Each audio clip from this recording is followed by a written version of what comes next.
In the small, sleepy town of Glenshire, nestled between rolling hills and a winding river, there lived a man named Oliver Crane. Known to many as the Lantern Keeper, Oliver was an unassuming figure with a perpetual spark of kindness in his eyes. His job, passed down through generations, was to light the lanterns that line the cobblestone streets each evening, guiding villagers safely through the night and to extinguish them as dawn broke. Oliver took immense pride in this duty, believing it to be a symbol of hope and continuity.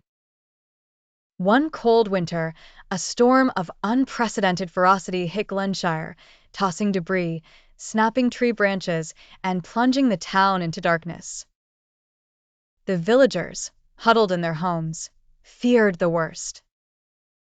But Oliver, with his trusty flame and heart full of determination, ventured out into the tempest. Battling the icy winds and sheets of rain, he painstakingly relit each lantern one by one.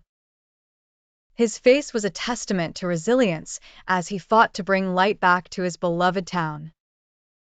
Word of Oliver's bravery spread quickly.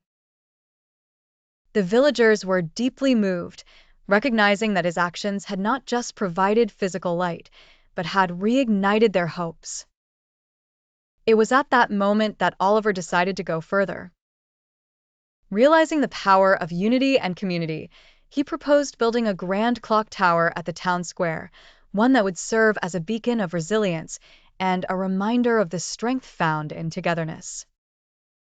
The villagers rallied behind him, donating materials, time, and skills. With Oliver leading the charge, the town transformed into a bustling hub of collaboration and creativity. The process wasn't without challenges. Setbacks and obstacles tested their resolve, but the spirit of determination, much like that shown by Oliver during the storm, saw them through.